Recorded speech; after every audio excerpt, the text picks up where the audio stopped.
അല്ല, ഏത് വിഹിതത്തിൻ്റെ കാര്യത്തെക്കുറിച്ചാണ് പറയുന്നത്? വിഹിതം ഇന്ത്യ ഗവൺമെൻറ് എല്ലാ സംസ്ഥാനങ്ങൾക്കും ഇന്ത്യ ഗവൺമെൻറ് എല്ലാ സംസ്ഥാനങ്ങൾക്കും കൊടുക്കുന്നത് നിയമത്തിൻ്റെ അടിസ്ഥാനത്തിലാണ്. ഇപ്പോൾ ഇവർ പറയുന്ന റവന്യൂ ഡെഫിസിറ്റ് ഗ്രാൻഡ് ഞാൻ നേരത്തെ പറഞ്ഞു. ആ റവന്യൂ ഡെഫിസിറ്റ് ഗ്രാൻഡ് ഇന്ത്യയിലെ 17 സംസ്ഥാനങ്ങൾക്കേ ഉള്ളൂ. ആ 17 സംസ്ഥാനങ്ങളിൽ ഏറ്റവും കൂടുതൽ റവന്യൂ ഡെഫിസിറ്റ് കിട്ടിയത് ഈ കേരളത്തിലാണ്. ഞാൻ വെല്ലുവിളിക്കുകയാണ് അനിൽകുമാറിനെ. നിങ്ങൾ കുറേ നാളായില്ലേ ഈ 57,400 പറയുന്നത്? നിങ്ങൾ എന്തടിസ്ഥാനത്തിലാണ്? ഇനി ഞാൻ ഒരു കാര്യം കൂടി ചോദിക്കാം, സമയമില്ല എനിക്ക് പറയാനായിട്ട്, എന്നാലും പറയുകയാണ്. ഒരു കാര്യം ചോദിക്കാം, നിങ്ങൾ GST കോമ്പൻസേഷൻ എന്ന് പറയില്ലേ? ഒരു നിയമം പറ. GST കോമ്പൻസേഷൻ അവസാനിച്ചില്ലേ? ഇനി GST കോമ്പൻസേഷൻ കിട്ടണ തന്നെ എന്തായിരുന്നു GST കോമ്പൻസേഷൻ്റെ ബേസ്? 14% നികുതി.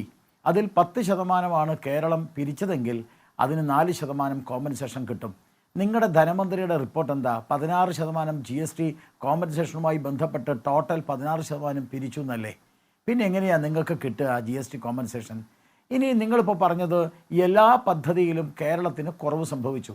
സുഹൃത്തെ, നിങ്ങളുടെ ബജറ്റ് പറയുന്ന ഒരു കാര്യമുണ്ട്.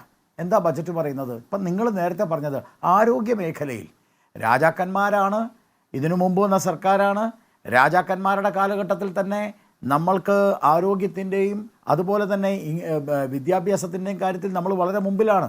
മിഷണറിമാരുടെ പ്രവർത്തനത്തിൽ കൂടെ തന്നെ വിദ്യാഭ്യാസം വളരെ മുമ്പിൽ കേരളത്തിൽ വന്നിട്ടുണ്ട്. അതിനൊന്നും ഒരവകാശവും കേരളത്തിൽ നടന്നിട്ടുള്ള പരിഷ്കരണത്തിലെ നവോത്ഥാനത്തിൽ കേരളത്തിൽ നടന്നിട്ടുള്ള മുന്നേറ്റം, സാമൂഹികമായ മുന്നേറ്റത്തിൽ ഒരവകാശവും ഈ മാർക്സിസ്റ്റ് പാർട്ടിക്ക് അവകാശപ്പെടാനില്ല. ആകെ മാർക്സിസ്റ്റ് പാർട്ടി ചെയ്തത് ബാലഗോപാലൻ ബജറ്റിൽ പറഞ്ഞു, ഈ കേരളത്തെ സമരഭൂമിയാക്കി നിക്ഷേപം കൊണ്ടുവന്ന ആളുകളെ പറഞ്ഞയച്ചു. അത് ബാലഗോപാൽ പറയുന്നുണ്ട് ബജറ്റിൽ. ഇതല്ലാതെ നിങ്ങൾക്ക് എന്ത്? ശ്രീകുമാർ, എങ്ങനെയാണ് CPM മന്ത്രിമാരുടെ പരാതി പരിഹരിക്കുന്നത്? ഞാൻ ചോദിക്കട്ടെ, നിങ്ങൾ പിന്നെ എന്തിനാ ഈ ചർച്ചയ്ക്ക് വിളിക്കുന്നത്? അല്ല, ഞാൻ അല്ലാതെ ശരിയാവില്ല കേട്ടോ. കാരണം നിങ്ങൾ കുറെ നേരമായില്ല അവരോട് സംസാരിക്കും. പിന്നെ നിങ്ങൾ ചർച്ചയ്ക്ക് വിളിക്കുന്നത് എന്നെ മേലാൽ നീ ചർച്ചയ്ക്ക് നിങ്ങൾ വിളിക്കുക. ഈക്വലായിട്ട് സമയം ഡിവൈഡ് ചെയ്ത് കൊടുക്കാൻ പറ്റില്ല. ഒരേപോലെ ഒന്നുമല്ല നിങ്ങൾ കൊടുത്തത്. അതൊന്നുമല്ല നിങ്ങളുടെ ചർച്ചയിൽ നിങ്ങൾ കൊടുത്തത് എങ്ങനെയാണെന്ന് എല്ലാവർക്കും അറിയില്ലേ. നിങ്ങളൊരു സാമാന്യ മര്യാദ കാണിക്കണം. ഇങ്ങനത്തെ മര്യാദകൾ കാണിക്കുകയാണെങ്കിൽ ചർച്ചയ്ക്ക് വിളിക്കരുത്. നിങ്ങളുടെ ചർച്ചയിൽ മാത്രമുള്ളല്ലോ ഇത്. ബാക്കി എല്ലാവർക്കും സമയം കൃത്യമായി കൊടുക്കുക. 2, 3, 4 പ്രാവശ്യം കൊടുക്കുക. ഒരു കാര്യം സംസാരിക്കുമ്പോൾ നിങ്ങൾ 50 പ്രാവശ്യം ഇടപെടുക. ഞാൻ ആകെ ഈ ചർച്ചയിൽ സംസാരിച്ചപ്പോൾ ഒറ്റ പ്രാവശ്യമാണ്. ഇപ്പോഴാണ് നിങ്ങൾ രണ്ടാമത്തെ പ്രാവശ്യം എന്നോട് വരുന്നത്. ആദ്യത്തെ പ്രാവശ്യം തന്നെ നിങ്ങൾ സമയമില്ല എന്ന് പറഞ്ഞു പോയി. ശ്രീ ഗോപാലകൃഷ്ണൻ, നിങ്ങൾ ഇനി സംസാരിക്കുന്നില്ല. നിങ്ങളടുത്ത് സംസാരിക്കാൻ എനിക്ക് താല്പര്യമില്ല. അല്ല, ഞാനില്ല. നിങ്ങൾ എന്താ ചെയ്തോളൂ. ഇങ്ങനെയൊന്നും പിണങ്ങി അവസാനിപ്പിക്കേണ്ട കാര്യമൊന്നും ഇല്ലല്ലോ. അങ്ങനെ വലിയ തർക്കങ്ങളും ഉണ്ടായിട്ടില്ലല്ലോ.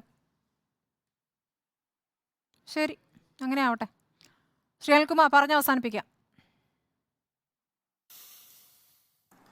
അല്ല, ഇവിടെ ഇപ്പോൾ ഈ 2 സഹോദരന്മാരും പറഞ്ഞു കിട്ടി ഞാൻ അത്ഭുതപ്പെടുകയാണ്. അത് മുസ്ലിം ലീഗിൻ്റെ അടിമത്വമാണ് ഞാൻ അതിനേക്കാൾ അത്ഭുതത്തോടെ കാണുന്നത് കേട്ടോ. മാപ്പിള കലാസിമാരെ ഞങ്ങൾ വിട്ടുകൊടുത്തേനെന്നൊക്കെ ചിന്തിക്കുന്ന രാഷ്ട്രീയം ഉണ്ടല്ലോ, RSSനെയും BJPയെ സഹായിക്കാൻ. ആ രാഷ്ട്രീയത്തിൻ്റെ അടിമത്വമാണ് ഇവിടെ പ്രകടിപ്പിക്കുന്നത്. എന്താ നിങ്ങൾ ചെയ്യുന്നത്? നിങ്ങൾക്കൊരു വാക്ക് കേന്ദ്ര സർക്കാർ ചെയ്ത തെറ്റിനെക്കുറിച്ച് ഈ ചർച്ച പറയാൻ പറ്റിയ? ഞാൻ ഉന്നയിച്ച 3 പ്രശ്നങ്ങളിൽ എന്താണ് ലീഗിന്റെ നിലപാട്? ഒരു പ്രധാനപ്പെട്ട കാര്യം ഞാൻ പറഞ്ഞു. എന്ത് പറഞ്ഞു? നിങ്ങൾ സമരത്തിനുണ്ടാ? എന്താണത്? FCയുടെ കാര്യത്തിൽ നിങ്ങൾ നിലപാട്? രണ്ടാമത്തെ പോയിന്റ്, കേരളത്തിന് കടമെടുക്കാനുള്ള റൈറ്റ് കട്ട് ചെയ്യുന്നു. ഞാൻ പറയട്ടെ സാർ, കേരളത്തിന്റെ കടമെടുക്കാനുള്ള അവകാശം റദ്ദ് ചെയ്തതിനെ കുറിച്ച്. മൂന്നാമത്തെ ചോദ്യം, കേന്ദ്ര പദ്ധതികളിൽ 75-25 കേന്ദ്ര സംസ്ഥാന അനുപാതം കേന്ദ്ര പദ്ധതികളിൽ. അത് 60-40 ആക്കിയ മോദിയുടെ നയത്തെക്കുറിച്ചാണ് എൻ്റെ ചോദ്യം. ലീഗിനും ഉണ്ടാട്ടമില്ല. പിന്നെ നിങ്ങൾ അവസാനം ഏതൊരു ചാണകക്കുഴിയുടെ കാര്യം പറഞ്ഞുകൊണ്ടിരിക്കുകയാണ്. ഒരു കാര്യം മനസ്സിലാക്കണം, ഒരു ചർച്ച വരുമ്പോൾ കേരളത്തിനകത്തെ എല്ലാ കുറ്റങ്ങളും മുഖ്യമന്ത്രിയുടെ തലയിൽ, പിന്നെ ക്ലിഫ് ഹൗസ് മുഖ്യമന്ത്രി തല ചുമന്നുകൊണ്ടിരിക്കുകയാണോ? അവിടെ ലിഫ്റ്റ് വെക്കുന്നത് സർക്കാർ സ്കൂളിന് ലിഫ്റ്റ് വെക്കുന്ന കാലമല്ലേ? അവിടെ 2ാം നില ചിലപ്പോൾ ലിഫ്റ്റ് കയറിപ്പോയെന്നിരിക്കും. അത് ചിലപ്പോൾ അവിടെ ജോലി ചെയ്യുന്ന എത്രയോ ജോലിക്കാരുണ്ട് ക്ലിഫ് ഹൗസിൽ.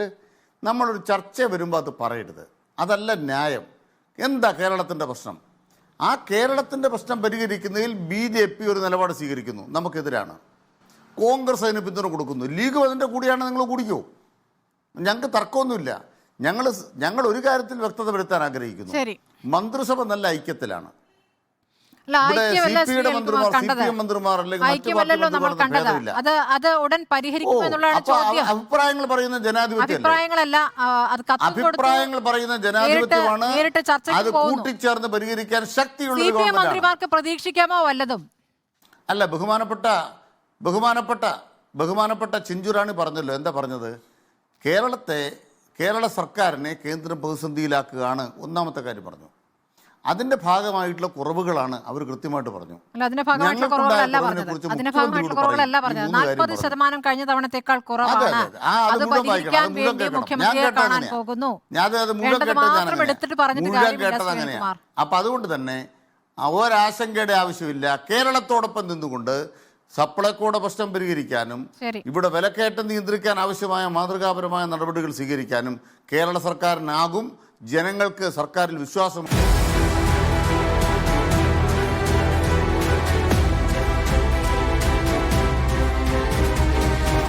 ഡിബേറ്റ് വിത്ത് സ്മൃതി പരുത്തിക്കാട്.